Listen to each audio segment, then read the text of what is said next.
السلام علیکم بچوں، آج ہم سبق نمبر 2 جانداروں کی دنیا اس سبق کے دوسرے حصے کی معلومات حاصل کریں گے۔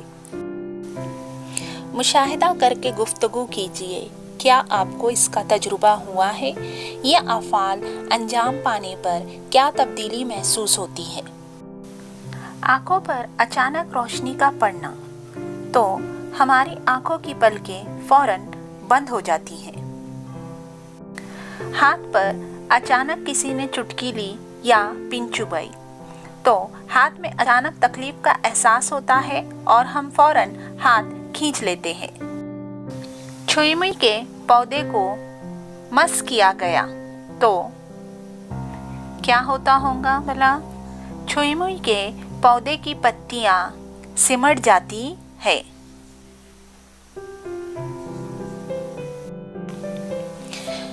دن ڈوبنے کے بعد آنگن یا راستوں پر بجلی کے بلب روشن ہوئے اور ان کے اطراف کیڑے یا پتنگے جمع ہو گئے۔ بلب بجھانے پر کیڑے دور چلے جاتے ہیں اور جلانے پر روشنی کی جانب کشش محسوس کرتے ہیں اور وہ بلب کے قریب آ جاتے ہیں۔ جوابی عمل کی صلاحیت اور حرکت۔ جانداروں میں محرک کے جواب میں مختلف عمل ہوتے ہیں۔ مثلاً آپ گائے بھینس کے گوٹھے میں اچانک داخل ہو تو ان کا کھڑا ہونا، ادھر ادھر جانا، گائے کا پکارنا، یہ سب حرکتیں ہیں۔ آپ کے گھر کے آنگن میں لگی ہوئی کوئی بیل سہارے کی جانب جھکتی ہے، یہ آپ نے دیکھا ہے۔ گملے میں لگا ہوا پودا کھڑکی میں رکھے تو وہ سورج کی جانب جھکتا ہے، یعنی اس میں حرکت ہوتی ہے۔ جانداروں میں یہ حرکت خود بخود ہوتی ہے۔ اطراف میں ہونے والا واقعہ یعنی محرک اور اس کے جواب میں جانداروں میں جو عمل ہوتا ہے وہ جوابی عمل یا رد عمل کہلاتا ہے۔ محرک کے جواب میں ہونے والے عمل کو رد عمل کی صلاحیت کہتے ہیں۔ رد عمل کی صلاحیت جانداروں کی ایک اور خصوصیت ہے۔ آئیے غور کریں، ابتدا میں دی ہوئی مثالوں میں محرک کون ہے اور رد عمل کون سے ہیں؟ اچانک روشنی کا آنکھوں پر پڑنا، چٹکی لینا یا پن چبونا، بلب کا روشن ہونا، یہ سب محرک ہے اور ان کے جواب میں جو بھی عمل ہے وہ رد عمل ہے۔ بتائیے تو بھلا تصویر کو دیکھ کر آپ کے ذہن میں کیا آتا ہے؟ افزائش نسل۔ جاندار اپنے جیسے جانداروں کو جنم دیتے ہیں۔ کچھ جاندار بچے دیتے ہیں تو کچھ انڈے دیتے ہیں۔ ان انڈوں میں سے بچے نکلتے ہیں۔ نباتات میں بیجوں، تنوں اور پتوں کے ذریعے نئے پودے تیار ہوتے ہیں۔ جانداروں کے اپنے جیسے دوسرے جانداروں کو جنم دینے کا عمل تولید یا افزائش نسل کہلاتا ہے۔ افزائش نسل بھی جانداروں کی ایک اہم خصوصیت ہے۔ مشاہدہ کر کے بحث کیجیے۔ مقررہ عرصہ حیات۔ زندگی کے دوران ایک خاص مرحلے پر جاندار افزائش نسل کا فعل انجام دینے کے قابل ہوتے ہیں۔ کچھ عرصے بعد ان کے تمام اعضاء کمزور ہوتے جاتے ہیں اور ایک خاص عرصے کے بعد ان کا عرصہ حیات ختم ہو جاتا ہے، یعنی انہیں موت آتی ہے۔ مختلف نباتات اور حیوانات کا عرصہ حیات مختلف ہے۔ مثلاً کتے کا عرصہ حیات عام طور پر 12 سے 18 برس ہوتا ہے، جبکہ شتر مرغ 50 برس زندہ رہتا ہے۔ کیا آپ جانتے ہیں جنوبی امریکہ کے قریب گیلاپاگوس جزیرے پر پائے جانے والے کچھوے کا عرصہ حیات تقریباً 170 برس ہوتا ہے اور مے فلائی کا عرصہ حیات 1 گھنٹے سے 24 گھنٹے تک ہوتا ہے۔ آپ یہ سوچ رہے ہوں گے کہ جاندار حقیقت میں کیسے ہے، وہ کس طرح بنے ہیں یا کس شے سے بنے ہیں؟ بتائیے تو بھلا شہد کی مکھی کے چھتے یا کسی دیوار کا مشاہدہ کیجیے، یہ کس شے سے بنے ہوتے ہیں؟ آپ نے شہد کے چھتے کے چھوٹے چھوٹے حصے یعنی خانے دیکھے ہوں گے۔ ان خانوں کو ایک دوسرے کے جڑنے سے شہد کا چھتا تیار ہوتا ہے۔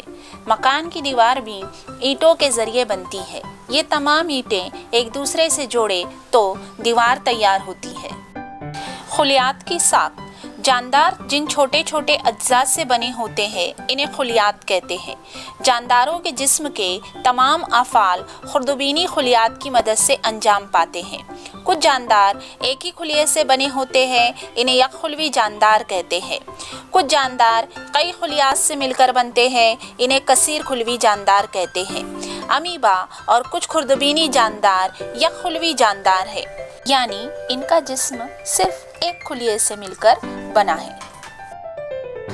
جبکہ انسان، گائے، چوہا، جھنگر، ہاتھی، برگد کا درخت، پیاز کا پودا وغیرہ یہ تمام کثیر خلوی حیوانات ہیں۔ جاندار یک خلوی ہو یا کثیر خلوی، جانداروں کی تمام خصوصیات ہر خلیے میں پائی جاتی ہے۔ خلیات کی تعداد مختلف ہونے کے باوجود خلیاتی ساخت جانداروں کی ایک اہم خصوصیت ہے۔ کون کیا کرتا ہے؟ قومی محکمہ نباتی سروے سن 1890 اور قومی محکمہ حیوانی سروے سن 1916 آزادانہ طور پر بھارت کے مختلف حصوں کی نباتات اور حیوانات کا سروے اور حفاظت کا کام کرتے ہیں۔ ہمیں اپنے اطراف و اکناف میں کوئی نیا پودا یا حیوان نظر آئے تو ہم اس ادارے سے ربط پیدا کر کے ان کی معلومات حاصل کر سکتے ہیں۔ بتائیے تو بھلا نباتات اور حیوانات ہمارے لیے کس طرح مفید ہے؟ فائدہ مند جاندار، نباتات گھر میں اور صنعتوں میں استعمال ہوتے ہیں، جیسے میتھی، آلو، بھنڈی، سیب، کیلا۔ ان اشیاء کا استعمال ہم غذا کے طور پر کرتے ہیں، جبکہ اڈولسا، ہرڈا، بھیڑا، شتاوری کا استعمال دوا میں کیا جاتا ہے۔ حیوانات بھی ہمارے لیے اسی طرح مفید ہے۔ کتا، بلی، گائے، بھینس گھریلو استعمال کے لیے پالے جاتے ہیں۔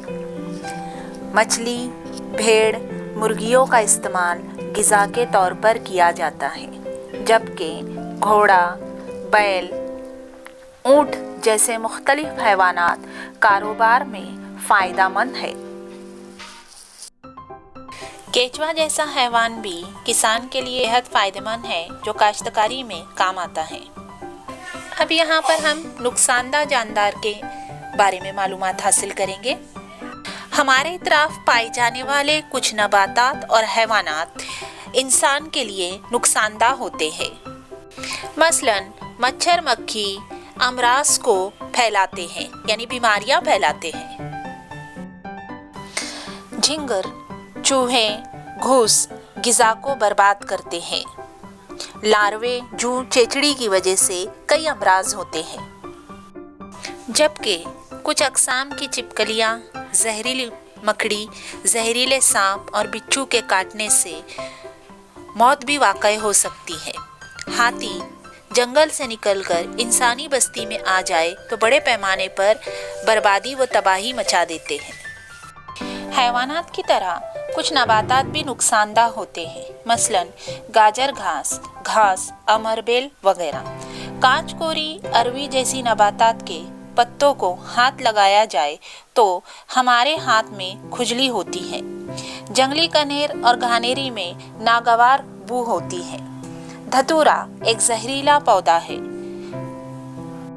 پھپھوند اور کائی کی تیزی سے نشوونما ہوتی ہے اور جس کی وجہ سے پینے کا پانی آلودہ ہو کر بیماریاں پھیلتی ہیں۔